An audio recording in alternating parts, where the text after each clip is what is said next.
Hi friends, welcome to cookie brothers. இன்றைக்கி ஒரு அழகான குடும்ப கதை பற்றி தாங்க பார்க்க போகிறோம். ஒரு சிறுகதை. வாங்க கதைக்குள்ளே போகலாம். மனதை உடைத்த சிறுகதை. மற்றவங்களை பிரமிக்க வைப்பதப்பா வாழ்க்கை? யார் மீது தவறு? காட்சி 1. அமெரிக்காவில் வசிக்கும் தீபக் விடுமுறையில் பெற்றோரை பார்க்க குடும்பத்துடன் இந்தியா வந்தான். விமான நிலையத்திலிருந்து அப்பாவை கைபேசியில் தொடர்பு கொண்ட போது அது ஒலித்தபடி இருந்ததே தவிர அவர் எடுக்கவில்லை. சரி, இன்னும் 1 மணி நேரத்தில் வீட்டுக்குத்தானே போகப் போகிறோம் என எண்ணியவன் கால் டாக்ஸியில் கிளம்பினான். 15 நிமிடங்களில் கிழக்கு தாம்பரத்தில் இருந்த நவீன அப்பார்ட்மெண்ட்டை அடைந்தது கால் டாக்ஸி. அப்பார்ட்மெண்ட்டை அடைந்த 2-3 முறை காலிங் பெல்லை அடித்தும் கதவு திறக்கவில்லை. ஒருவேளை வீடு பூட்டியிருக்கிறதோ என நினைத்து மறுபடியும் தன் அப்பாவை மொபைல் போனில் கூப்பிட்டான். ரிங் போனதை தவிர போனே எடுக்கவில்லை. வேறு வழியில்லாமல் எதிர்வீட்டு காலிங் பெல்லை அடிக்க 2 நிமிடம் கழித்து வெளியே வந்தார் வீட்டுக்காரர். மாமா, அப்பா அம்மா வெளியே போயிருக்காங்களா? ஃபோன் பண்ணால் எடுக்க மாட்டேங்கிறாங்க என்றான். உனக்கு விஷயமே தெரியாதா? உங்கள் அப்பா உன்கிட்ட சொல்லலையா? இல்லையே மாமா. என்ன விஷயம்? உனக்கு தெரியாதது ஆச்சரியமாக இருக்குது. உங்கள் அப்பாவும் அம்மாவும் முதியோர் இல்லத்தில் இருக்காங்க. யாராவது வந்தால் கொடுக்க சொல்லி அட்ரஸ் கொடுத்துருக்கிறாரு உங்கள் அப்பா. இரு, எடுத்துட்டு வரேன் என்று சொல்லியபடியே உள்ளே சென்று எடுத்து வந்து கொடுத்தார். இவங்களுக்கு என்ன ஆச்சு? எல்லா வசதிகளும் நிறைஞ்ச அப்பார்ட்மெண்ட் இருக்கையில் ஏன் முதியோர் இல்லத்தில் போய் தங்கணும் என்று குழம்பி போனான். தேங்க்ஸ் மாமா, நான் வரேன் என்று சொல்லி கிளம்பினான். அதுவரை மொபைல் ஃபோனில் பேசிக்கொண்டிருந்த அவன் மனைவி பிரீத்தி, என்னாச்சு தீபக் என்று கேட்டாள். என்னத்த சொல்ல, முதியோர் இல்லத்தில் தங்கியிருக்காங்களாம் என்றான் கோபத்துடன். முதியோர் இல்லம்மா? ஏன்? வீட்டை விட்டுட்டு என்றாள் ஆச்சரியத்துடன். அப்பார்ட்மெண்ட் வளாகத்தை விட்டு வெளியே வந்து கால் டாக்ஸியில் ஏறியதும் முடிச்சூர் போப்பா என்று சொன்ன தீபக் மீண்டும் தன் அப்பாவை மொபைலில் தொடர்பு கொள்ள முயன்றான். அவர் எடுக்கவில்லை என்றதும் கோபத்தில் அவன் முகம் சூடானது. எங்கே போகிறோம் என்று கேட்டாள் பிரீத்தி. அமைதி இல்லம். சொன்னவனின் குரல் அதிர்ந்தது. காரில் இருந்து இறங்கியவர்களின் கண்களில் பட்டது அமைதியும் போர்டு. மகனையும் மனைவியும் அழைத்து கொண்டு இல்லத்தில் உள்ளே சென்றான் தீபக். வரவேற்பறையில் அமர்ந்திருந்தவர், யார் நீங்க, என்ன வேணும் என்று கேட்டார். ராமச்சந்திரன் மாலதி அம்மாளை பார்க்கணும். வியர்வையை துடைத்தபடியே சொன்னான். பிரீத்தியும் மகனும் மொபைலை நோண்டியபடி இருந்தனர். நீங்க? அவங்களோட பையன் என்றான் தயக்கத்துடன்.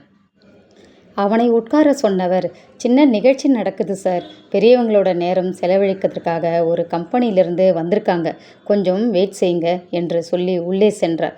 சிறிது நேரத்தில் மகிழ்ச்சியுடன் அங்கு வந்தனர் தீபக்கின் பெற்றோர். வெறுப்பு, கோபம் இரண்டும் சேர்ந்து அவர்களை வெறித்தவன், என்னப்பா இதெல்லாம்? என்ன நினைச்சிட்டு இங்கே வந்தீங்க என்றான். தீபக் அம்மாவின் குரல். சாப்பிட்ட உடனே மூச்சு வாங்குதுப்பா. இப்போ எல்லாம் ஒன்றும் பண்ண முடியல என்றபடி அவன் அருகில் அவன் அம்மா அமர, அம்மா முதல்ல இங்கிருந்து கிளம்புங்க. என்ன மடத்தனம் இது என்று கர்ஜித்தான். அங்கு வந்த தீபக்கின் அப்பாவிடம், ஏன் மாமா, உங்களுக்காகத்தானே எல்லா வசதியும் இருக்கிற மாதிரி அப்பார்ட்மெண்ட் வாங்கி கொடுத்துருக்கும். சொல்லாமல் கொள்ளாமல் நீங்கள் பாட்டுக்கு முதியோர் இல்லத்தில் வந்து தங்கிட்டீங்களே. உங்கள் மகன் எவ்வளவு ஷாக் ஆயிட்டார் தெரியுமா என்றாள் பிரீத்தி. என் மானத்தை வாங்கணும்னே இங்கே வந்து தங்கியிருக்கீங்க. ரிசப்ஷனில் இருந்தவர்கிட்ட நான் அவங்க பையன்னு சொல்கிறப்போ எப்படி கூனி குறுகி போயிட்டேன்னு தெரியுமா? உங்களுக்கு அப்பார்ட்மெண்ட்டில் வசதி குறையும்னா என்கிட்ட ஒரு வார்த்தை சொல்லியிருந்தா எவ்வளவு செலவானாலும் பரவாயில்லைன்னு வேறு வசதியான பிளாட் வாங்கி அதில் உங்களை ராஜா மாதிரி தங்க வச்சிருக்க மாட்டேனா என்றவன் அம்மாவை பார்த்து, அப்பாதான் மடத்தனமாக ஏதோ சொன்னார்னா உனக்கு மூளை வேணாமா? எதிர் ஃப்ளாட்டில் குடியிருக்கிற மாமா உனக்கு விஷயமே தெரியாதான்னு கேட்டப்போ அந்த இடத்துல என்னால் நிற்கவே முடியல. உன் கோபம் புரியுதுப்பா.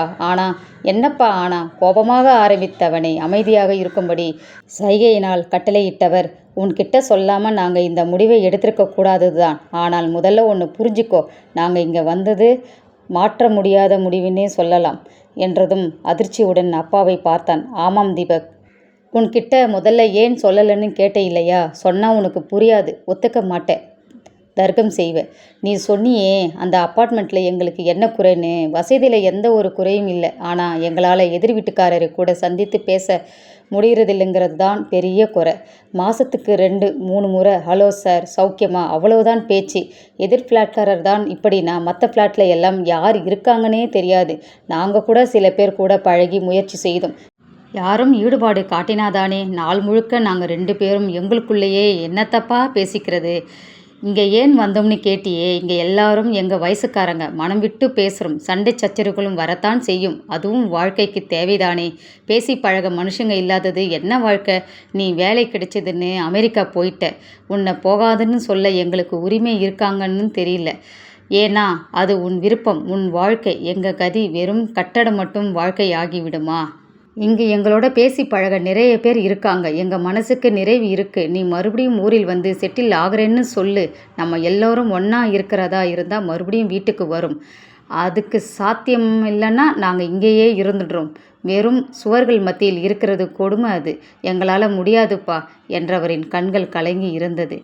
தீபக், இந்த முடிவை எடுத்ததில் எனக்கு தான் பெரிய பங்கு இருக்கு என்று அம்மா. இங்கே எல்லாரும் கிட்டத்தட்ட எங்கள் வயசுக்காரங்கிறதால சிரித்து பேசி கலகலன்னு பொழுது போகுது. செங்கல், சிமெண்ட்டு, கதவு, ஜன்னல், மாடுலர் கிச்சன், ஏசி இதெல்லாம் மட்டும் வீடு இல்லைப்பா. வீடுன்னா அதில் மனுஷங்க இருக்கணும். இனிமே இதுதான் எங்கள் வீடு. காட்சி 2. கண்ணீரோடு நிமிர்ந்த மகன் தீபக் பேச ஆரம்பித்தான். ஏம்பா, நீங்கள் தான் திருமணத்திற்கு முன்பே நல்ல உத்தியோகத்தில் கை நிறைய சம்பளம் வாங்கிய அரசு வேலையில் தானே இருந்தீங்க. தாத்தா சொத்தான விவசாய நிலங்கள் வேறு நிறைய இருந்திருக்கு. இவ்வளவு பணத்தையும் வைத்து கொண்டு பின் ஏன்பா ஒரே பிள்ளை போதும்னு நிறுத்தினீங்க? என்னோடு இன்னும் ஓரிரு குழந்தைகளை பெற்று வளர்த்து படிக்க வைக்க வசதி இருந்தும் தாங்கள் ஏன் செய்யவில்லை? உங்கள் வசதியை வைத்துக்கொண்டு என்னால் இனி அண்ணன், தம்பி, அக்கா, தங்கைகள் பெற முடியுமா? யாரும் இல்லாதவனா என்னை நீங்கள் ஆக்கிவிட்டீர்களே அப்பா. தாத்தா வசதி குறைவாய் இருந்தும் 5-6 குழந்தைகளை பெற்று உங்களை எல்லாம் நல்லா வளர்க்கவில்லையா? படிக்க வைக்கவில்லையா? நீங்கள் எல்லாம் அண்ணன், தம்பி, அக்கா, தங்கை என எப்படி சந்தோஷமா இத்தனை வருஷமும் இருந்தீர்கள். உங்கள் அண்ணன் தம்பி எல்லாம் நிறைய குழந்தை குட்டிகளோடு சந்தோஷமாக தானேப்பா ஊரில் இருக்காங்க. மற்றவங்க பெருசாக நினைக்கணும்னு என்னையும் ஹாஸ்டலில் தங்க வைத்து படிக்க வைத்து படிப்பு படிப்பு என்று என் இளமையில் எனக்கு கிடைக்க வேண்டிய அத்தனை சந்தோஷமும் இல்லாமல் செய்தீங்களேப்பா. உங்களுக்கு பிறகு எனக்கு யாருப்பா இருக்கா? எனக்கு நல்ல வேலை கிடைத்தும் அங்கே போனால் உங்களுக்கு துரோகம் செய்கின்றோமோ என்று என்னை என் மனசாட்சி தினம் தினம் கொள்வது உங்களுக்கு தெரியாதுப்பா. அங்கேயும் வந்து தங்க மாட்டேன் என்கின்றீங்க. என் மனைவி, அவள் வீட்டில் அவளும் ஒரே பெண். அவள் அப்பா அம்மாவுக்கு உங்களை போன்ற நிலைதான். என்னை போன்றே அவளும் அவங்க அப்பா அம்மாவை வயதான காலத்தில் பக்கத்தில் வைத்து பாதுகாக்க முடியவில்லையே என்ற கவலை. இது எல்லாம் எங்கள் தவறப்பா. ஒரே பிள்ளையான என்னையும் நல்லா படித்தாதான் பெரிய வேலைக்கு போய் நிறைய சம்பாதிக்கலாம் என என்னை ஹாஸ்டலில் தங்க வைக்கும் போது நீங்கள் சொன்னது உங்களுக்கு ஞாபகம் இருக்காப்பா? நீங்கள், அம்மா, எவ்வளவு பெரிய வீடு, சித்தப்பா பையன், பெரியப்பா பிள்ளைங்கன்னு அவ்வளவு பேர் இருந்தும் என்னை சின்ன வயதிலிருந்தே ஹாஸ்டலில் தங்கி படிக்க வைத்தப்போ நான் எவ்வளவு கஷ்டப்பட்டேன் என்பது உங்களுக்கு தெரியாதப்பா. அப்போவும் இதே போல பெரிய வீட்டில் நீங்களும் அம்மாவும் மட்டும் தானேப்பா இருந்தீங்க. அப்போ தோணலையப்பா நம் பிள்ளை நம்மோடு தங்கியிருந்து படிக்க வைக்க வேண்டும் என்று. நம்ம சொந்த ஊரான தஞ்சாவூரிலேயே நம் நிலங்களிலும் விவசாயத்தையும் பார்த்து கொண்டு படிப்புக்கு ஏற்ற ஒரு வேலையும் அங்கேயே தேடிக்கொண்டு சித்தப்பா பிள்ளை, பெரியப்பா பிள்ளை என நம்ம சொந்த பந்தத்தோடு நானும் நிம்மதியாக இருந்திருப்பேன். நீங்களும் கடைசி காலத்தில் நிம்மதியாக இருந்திருக்கலாமேப்பா. நம்ம சித்தப்பா, பெரியப்பா பிள்ளை எல்லாம் வசதி குறைவாக இருந்தாலும் கூட்டு குடும்பமாக நிம்மதியாக தானப்பா ஊரில் இருக்காங்க.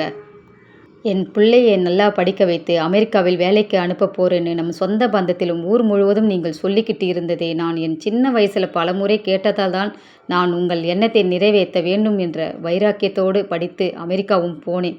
சென்னையிலும் வீடு வாங்கினேன். இப்போது என்னை குறை சொல்கிறீங்களே, இது சரியாப்பா? ஊரில் 4 பேர் பெருசாக நினைக்கணும்னு வாழ ஆரம்பித்ததால் இப்போது நம் சந்தோஷத்தையெல்லாம் இழந்தும் வெளிக்காட்டிக்க முடியாமல் இருக்குமேப்பா. மற்றவங்களை பிரமிக்க வைப்பதப்பா வாழ்க்கை. அருமையான சிறுகதை. யார் மீதுங்க தவறு?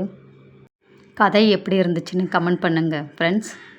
நெக்ஸ்ட்டு வேற ஒரு கதையுடன் மீண்டும் சந்திப்போம். நன்றி, வணக்கம்.